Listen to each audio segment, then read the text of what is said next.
What's going on, everyone? I hope everyone is doing good. Today is an updated video because a couple days ago I released a video about my hybrid setup on my studio and I showed the routing.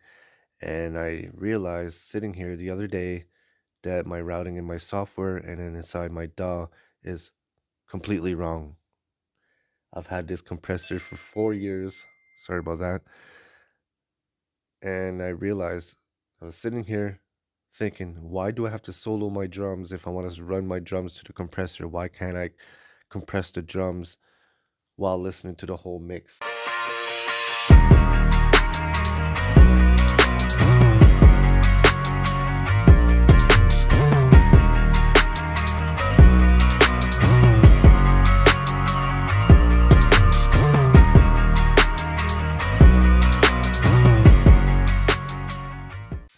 So you can adjust it in lieu of the whole mix, right? And I realize it's because my routing in my software is wrong. So we're going to jump into Focusrite Control right now. I'm going to show you. So on my 5 and 6 outputs,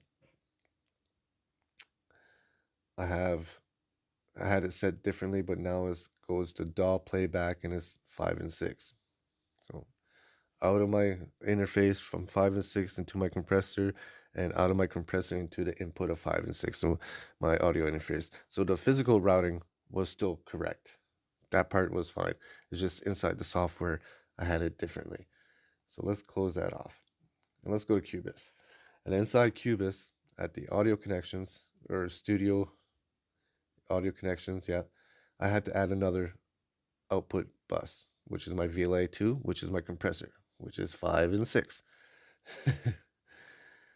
So now, let's say I want to compress the kick.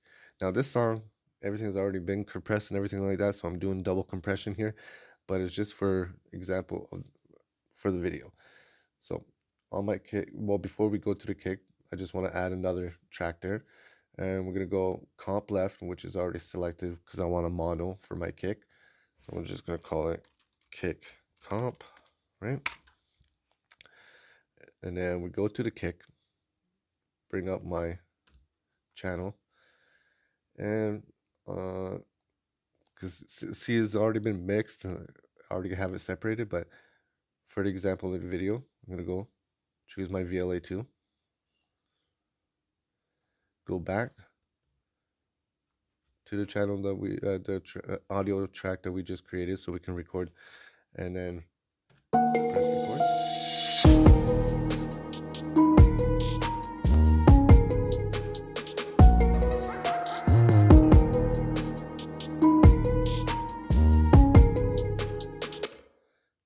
So as you could tell, could hear the whole mix, and it's just compressing the kick. We can mute the other kick that we had, bypass my compressor.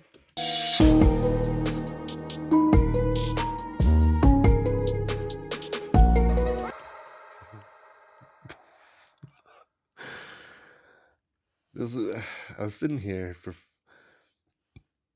thinking, I'm like, why can't I compress individual tracks without soloing in it?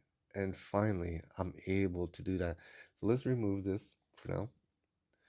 Send the kick back to my kick mix. Now we're going to create a mix bus. That's the thing, I do have to create the mix bus at the end, or otherwise it will, I mean, I guess I could remove the output to the compressor, but so let's, okay, I want my drum mix, my instrument mix, my 808 mix,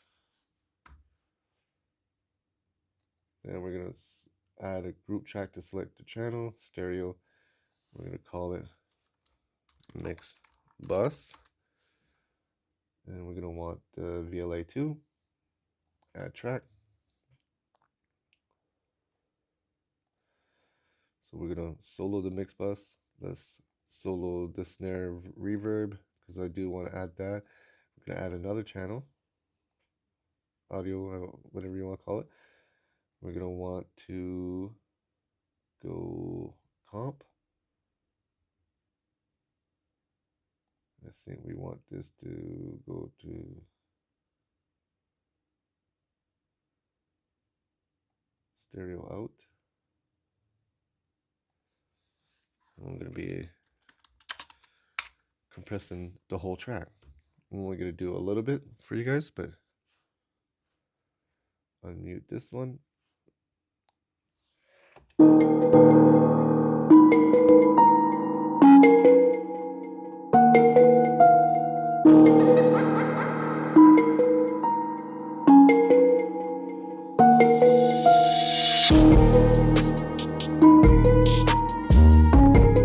So I'm going to adjust some of the settings on the compressor.